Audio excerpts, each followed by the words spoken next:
Et à tous et merci pour cette invitation. Donc aujourd'hui, j'essaie de vous montrer comment peut-être l'imagerie neuropharmacologique peut être un élément très intéressant en toxicologie clinique pour un peu comprendre les mécanismes de toxicité et même les traitements, un peu comme vous disait Bruno juste avant. Je ne sais pas ce qu'on fait d'intérêt avec cette présentation. Donc en fait, le topo sera articulé autour de 4 parties assez simples.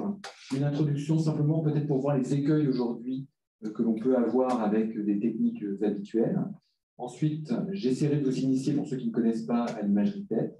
Et puis, je vous présenterai 2 exemples que j'ai menés pendant ma thèse de sciences, qui sont essayer de comprendre les mécanismes du tramadol qui donne des convulsions et de la buprenorphine qui donne des dépressions respiratoires.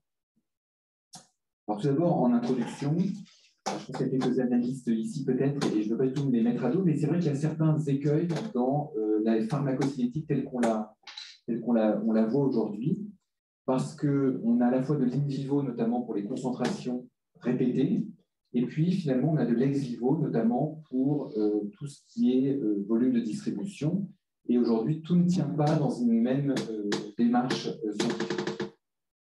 Quand on prend maintenant les interactions entre une drogue ou un toxique et son récepteur, eh ben, on peut le faire in vivo, mais ce n'est pas si simple que ça. C'est-à-dire qu'on peut administrer soit un agoniste, soit un antagoniste d'un récepteur et voir l'effet par rapport à un médicament ou une drogue. Par exemple, si on met la naloxonazine, qui est un antagoniste des récepteurs opioïdes nus, et qu'on pré-traite les rats avec ça et qu'on leur met de la morphine après, eh ben, il n'y a pas de dépression respiratoire comme on voit avec la morphine habituellement, tout simplement, parce qu'on a antagonisé la cible mu avec la naloxonazine.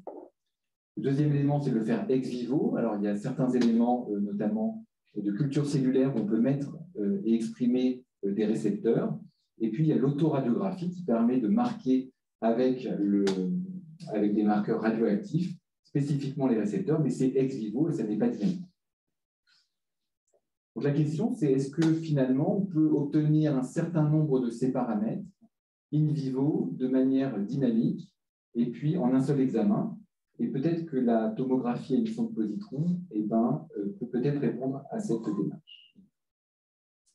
Alors, tout d'abord, et très rapidement, pour faire de l'imagerie avec de la TEP, tomographie à émission de positrons, il faut déjà un radiotraceur. Le radiotraceur, c'est-à-dire marquer une molécule avec un isotope radioactif dont vous voyez les plus communément utilisés, et vous voyez d'emblée que les périodes sont extrêmement courtes. Vous voyez 2 minutes pour l'oxygène, même le carbone 11, c'est 20 minutes. C'est-à-dire que la radioactivité va décroître en 20 minutes de moitié. Donc, il y a une première difficulté dans ce type d'approche, c'est que la plupart du temps, il faut que le radiotraceur soit produit in situ pour être utilisé dans les 5 minutes qui suivent la production. Ensuite, il y a une deuxième complexité dans ces radiotraceurs, c'est que vous, ce que vous voulez injecter, c'est finalement une molécule que vous connaissez qui a exactement les mêmes caractéristiques que la molécule que vous voulez étudier. Alors pour ça, c'est vraiment une recherche en chimie en elle-même. Et en fait, il faut partir, quand ça existe, de précurseurs. Là, par exemple, c'est le précurseur de la buprenorphine, auquel on va rajouter du iodure de méthyle marqué. Et en fait, le but, c'est de réaliser une réaction chimique qui va intégrer ici votre radical méthyle qui sera marqué au carbone. Et ce qu'on obtient ici, c'est simplement de la buprenorphine qui est exactement la même molécule que celle que peuvent utiliser par exemple, des patients qui sont sous buprenorphine pour des addictions aux opioïdes.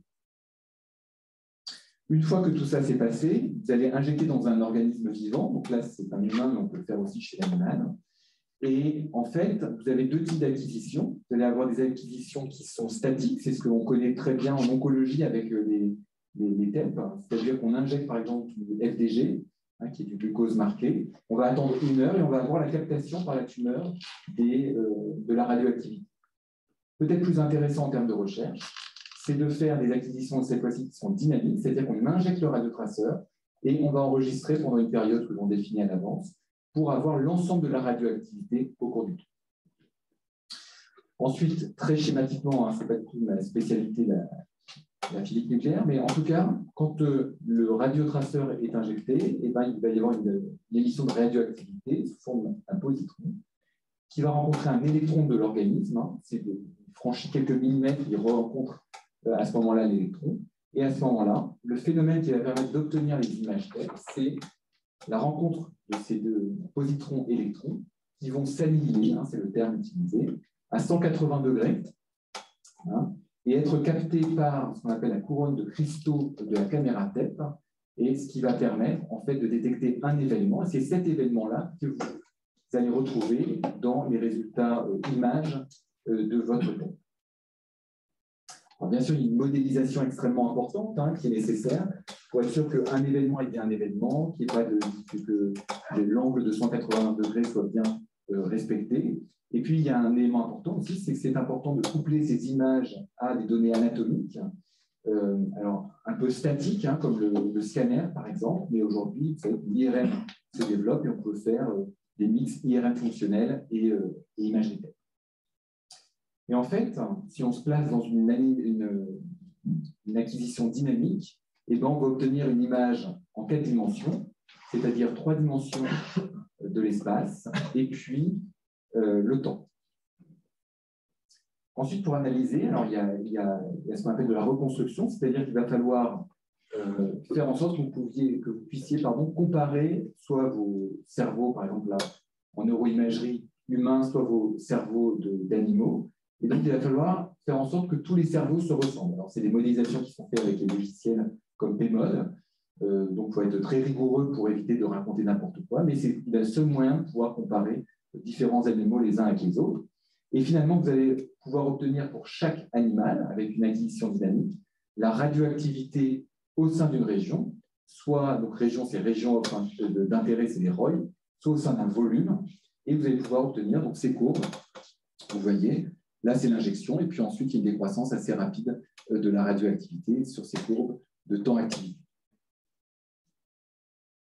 Le but, vous, c'est d'obtenir finalement des paramètres pharmacocinétiques. Et à partir de modélisations diverses, vous allez pouvoir avoir finalement l'entrée de votre radiotraceur dans un compartiment tissulaire, la liaison au récepteur ou sa dissociation, et puis la sortie. Le but, ensuite, étant de modéliser ces paramètres, en fait, en les comparant, alors, soit finalement à une technique qui rejoint les techniques pharmacocinétiques habituelles, c'est-à-dire de récupérer à plusieurs temps des échantillons et de mesurer la radioactivité dans le sang, ce qu'on appelle des fonctions d'entrée. C'est beaucoup plus précis, mais c'est très invasif. Soit on triche un petit peu et on prend un tissu qui est situé dans le tissu d'intérêt.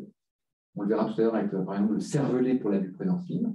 Et on regarde si oui ou non le radiotraceur fixe dans cette région.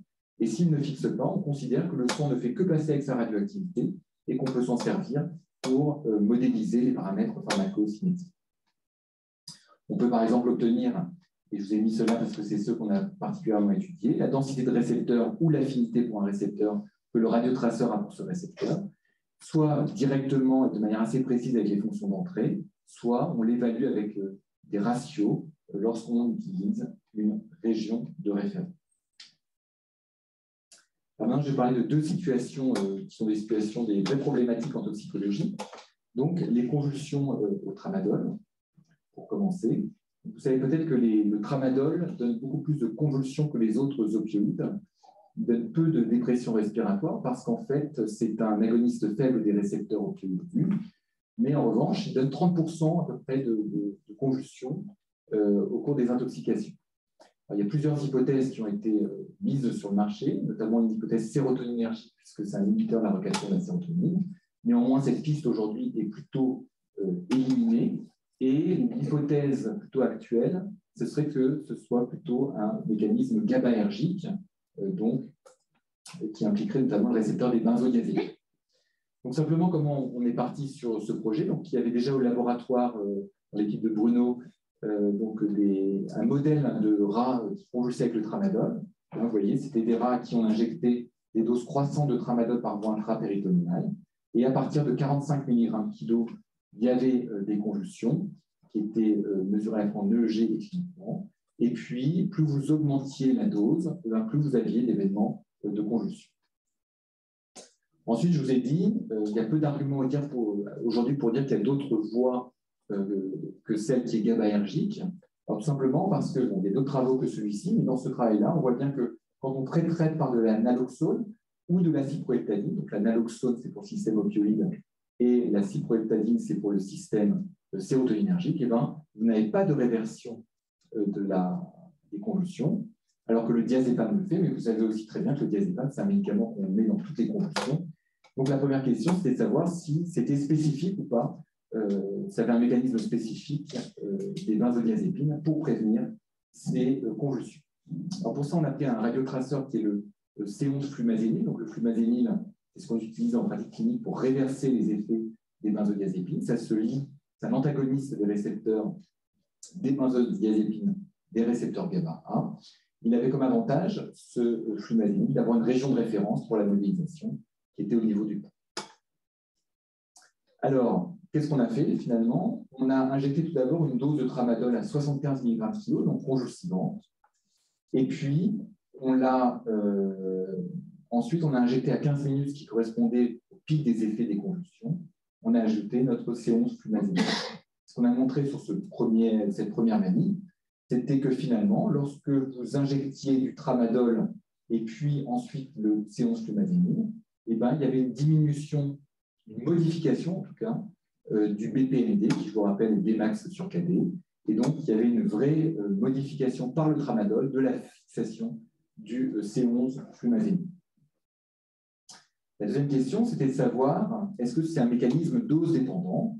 Donc, on a fait la même manip, mais avec une plus faible dose, c'est-à-dire 25 mg/kg, qui n'est pas du tout une dose qui fait convulser. Vous avez vu tout à l'heure que 45 mg/kg ne font pas convulser non plus. Et là, on retrouvait finalement un effet qui semblait être dose-dépendant sur une modification des récepteurs des benzodiazépines, des récepteurs GABA-A, liés au tramadol, qui pourrait expliquer donc ces convulsions. Restait néanmoins à déterminer, et on n'y est pas parvenu, mais on a au moins répondu à une question, c'est quel est le mécanisme réellement impliqué. En effet, est-ce que c'est le tramadol qui se lie directement sur le site des benzodiazépines, comme le même site finalement que le diazépam ou que le flumazénil? Et pour cela, on peut faire en fait quelque chose qui est un petit peu inverse, c'est qu'on va commencer par injecter le C11 flumazénil, et puis on va injecter ensuite ce qu'on appelle des drogues pour déplacer. Ce déplacement, en fait, on l'a fait avec du tramadol à dose un petit peu croissante, par voie intraveineuse, parce que c'est par voie intraveineuse qu'on peut faire ces déplacements, et par diazépam, qui est un petit peu notre gold standard, parce qu'on sait très bien que le diazépam, étant un agoniste spécifique des récepteurs des benzodiazépines, va se mettre sur la même cible que le flumazénil. Et vous voyez très bien donc, sur ce graphique, donc ça c'est de la baseline, c'est que le C11 seul plus du solvant. Ensuite, vous avez tramadol et tramadol, donc ce sont ces différentes courbes qui ne vont pas être déplacées. En revanche, le diazépam, lui, qui est vraiment spécifique, il va bien déplacer le flumazénil de sa cible.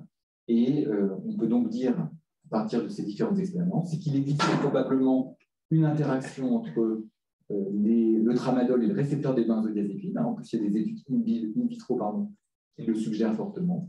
Mais après, on peut dire simplement, c'est que ce n'est pas le tramadol qui vient se fixer sur les récepteurs GABA.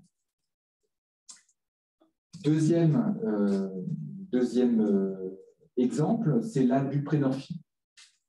Alors, la buprénorphine, vous savez que c'est un agoniste des récepteurs mu, mais qui, en fait, contrairement aux autres opioïdes, c'est un agoniste partiel. Vous voyez très bien que quand vous mettez un full agoniste comme le fentanyl, vous avez une relation dose-dépendante entre la dépression respiratoire et puis la dose de fentanyl, alors que pour la buprénorphine, vous allez avoir quelque chose qui est au départ dose dépendant, mais qui va être très rapidement plafonné. Et c'est pour ça que c'est un médicament qui a été prescrit en France dès les années 90, parce que l'idée, c'était de se dire que même si un patient toxicomane prenait beaucoup de buprénorphine, il n'aurait pas de dépression respiratoire, et puis c'est montré dans plusieurs études cliniques. Néanmoins, c'est un peu comme disait Bono avant, c'est que tout ça est évolutif et que très rapidement, il y a des décès qui ont été rapportés à la fois dans la littérature et dans les instituts médico-légaux. Et dans cette étude de l'IML de Paris, peut-être à peu près des années 2000, il y avait une majorité de patients qui étaient décédés, qui avaient pris des benzodiazépines, ce qui pouvait peut-être suggérer une interaction entre benzodiazépine et buprénorphine, sachant que les deux sont souvent associés. Ensuite, il y a cette étude qui a un petit peu confirmé cette impression, qui est une étude de clinique réalisée par Bruno et Lariboisière. Et donc, en fait, c'était prendre des patients qui avaient un toxydrome opioïde, donc une bradypnée inférieure à 12 par minute, c'est ce qu'il définit. Et il y avait des patients qui avaient pris de l'héroïne et soit de la buprenorphine, soit de la méthadone. Tout ça a été avec une analyse toxicologique. Vous remarquez que les patients qui ont une overdose à l'héroïne ou à la méthadone ont leur toxydrome qui est bien réversé par la naloxone, ce qui n'est pas le cas pour la buprenorphine, mais ce qui est parfaitement attendu parce que la buprenorphine a des caractéristiques notamment pharmacocinétiques assez particulières et de dissociation très lente de son récepteur, si bien que la buprenorphine est peu efficace ou dans un range de dose très élevé et surtout avec une fourchette thérapeutique très, très faible. En revanche, vous voyez que chez ces patients-là, les autres patients, pardon, eh bien, vous avez une réversion de la majorité des patients qui avaient reçu du flumazénine avec du toxydrome opioïde, avec ceux qui recevaient du flumazénine. Donc, sous-entendu, ils avaient probablement pris des benzodiazépines. Alors, la première étape du travail, en fait, a été de reproduire ce modèle et de voir si expérimentalement, on obtenait bien... Pardon, je vais trop vite. Non, dans les hypothèses qui étaient sous-tendues à cette interaction entre diazépam et buprenorphine, ou benzodiazépine et buprenorphine, la première hypothèse était une hypothèse pharmacocinétique. Donc, notamment parce que la buprenorphine est métabolisée par le cytochrome 3 à 4. En la norbuprenorphine, qui, contrairement à la buprenorphine, elle donne des vraies dépressions respiratoires et extrêmement sévères.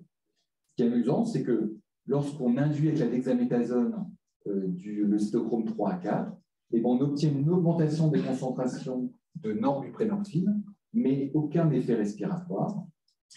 Et en fait, tout ceci est expliqué, et c'est tout le travail du laboratoire en collaboration avec d'autres laboratoires, c'était que finalement, la norbuprenorphine ne va pas passer la barrière hémato-encéphalique parce qu'elle est effluée par la PGP, vous savez qu'il y a une protéine des flux, donc qui empêche sa pénétration au niveau cérébral. Et d'ailleurs, ce n'est pas le sujet d'exposer, mais en TELP, si vous mettez de la séance buprenorphine marquée, vous voyez que ça rentre bien dans le cerveau. Si vous mettez de la norbuprenorphine marquée, qui est obtenue en fait avec des hépatocytes et des microsomes, on n'a aucun passage au niveau cérébral. Et si vous mettez de la norbuprenorphine marquée plus du tariquidar qui va inhiber l'action de la PGP, ça repasse à nous. Bref, pour avancer quand même dans les mécanismes, notamment les mécanismes pharmacocinétiques, il restait à répondre à deux questions. C'est est-ce que le diazépam et la buprenorphine, finalement, ça va entraîner une modification de la captation cérébrale de buprenorphine, et est-ce que ça va modifier la fixation de la buprenorphine à ces récepteurs? Donc voilà, donc le but au départ était de faire un modèle qui reproduisait cette dépression respiratoire.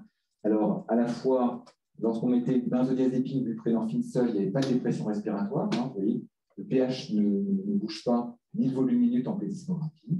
En revanche, lorsqu'on associe les deux molécules, on a une dépression respiratoire, tant en plethysmographie que sur les gaz du sang, et donc cliniquement significative. Après, le problème avec la buprenorphine, c'est qu'on n'avait pas de région de référence, donc il a fallu chercher, mais bien sûr, il y a des bases, notamment le binding en autoradiographie qui peut suggérer des zones. Et notre zone, on va dire que l'on suggérait être une zone de référence, était le cervelet. Néanmoins, il fallait le démontrer. Donc, tout simplement, il suffisait d'injecter de la buprenorphine marquée, d'attendre 20 minutes, et puis de réinjecter soit du solvant, soit de la buprenorphine froide. Pour bien vous montrer ce que c'est qu'une zone de référence dans ces modélisations, lorsqu'on injecte la buprenorphine marquée, finalement au début, il se passe strictement la même que vous soyez dans le striatum, qui est très riche en récepteurs opioïdes, ou le cervelet, qui est peu riche en récepteurs opioïdes. À 20 minutes, lorsque vous allez injecter la buprenorphine froide, le striatum qui est riche en récepteurs opioïdes, en fait, la radioactivité va être chassée par la bulle froide, donc vous allez avoir votre TAC, votre courbe qui va diminuer. En revanche, dans le cervelet, il ne va rien se passer. Donc, on a pu choisir cette zone comme zone de référence. Ensuite, on a voulu voir donc, si l'exposition cérébrale et le binding étaient différents entre buprenorphine ou buprenorphine plus diazépam. Donc, on a pré-traité un groupe avec du diazépam, l'autre avec du solvant. On a injecté ensuite la séance-buprenorphine, en fait à 15 minutes, qui est représenté le maximum des effets respiratoires. Donc, on a pu montrer, mais en fait, c'est un travail qui était plus global que ça avec beaucoup de techniques pharmacodynamiques. En tout cas, que l'exposition cérébrale sur les AUC n'était pas différente. Et puis, vous avez vu tout à l'heure avec le tramadol, on avait une différence avec le tramadol pour les binding potential, mais là, on n'avait aucune modification du diazépam sur la séance buprenorphine. Voilà, donc juste pour conclure, donc, je sais pas, j'espère vous avoir convaincu que c'est une technique qui est très innovante et qui apporte des éléments extrêmement intéressants. Alors, néanmoins, ça doit s'intégrer, ça reste une technique qui est au service d'une hypothèse, et donc il faut toujours l'intégrer dans un raisonnement scientifique avec des éléments pharmacodynamiques, finalement, pour essayer de faire une sorte de relation PKPD avec ces paramètres-là, in vivo et dynamiques. Ça ne remplace bien sûr pas totalement les éléments que l'on peut faire habituellement, mais ça apporte probablement d'autres réponses. L'autre élément, c'est que c'est quelque chose qui est très translationnel, c'est-à-dire que, par exemple, pour la buprenorphine, elle a été synthétisée au CEA à Orsay, et donc dans la foulée ou quasiment en même temps, il y a une étude qui est en cours chez l'homme. C'est en fait comme un médicament humain, c'est la paperasse ANSM qui prend du temps, mais ça peut très facilement avoir une translationnalité humaine. Voilà. Après, ça a quelques limitations qui ne sont pas extrêmement qui sont importantes. Hein. C'est que c'est très cher. Hein. Un examen TEP, Nicolas, ça coûte. Pour toi ou pour. Non, c'est 500 ou 600 euros un examen TEP. C'est plus que ça, oui. Voilà. Et une synthèse de radiotraceur, c'est extrêmement coûteux aussi. Donc, il faut la structure qui fasse les deux en même temps, c'est-à-dire on peut passer des animaux sur le TEP. Et voilà. Et puis, ce qu'il faut garder à l'esprit, c'est que toutes les molécules ne peuvent pas être marquées et que donc vous ne pourrez pas étudier tous les mécanismes pour une toxicité de molécules avec une molécule mère. Après, il y a des moyens de prendre, par exemple, comme pour le tramadol et le séance cumaline, ça permet de détourner un peu le problème et d'étudier malgré tout en imagerie. Voilà. Merci pour votre attention.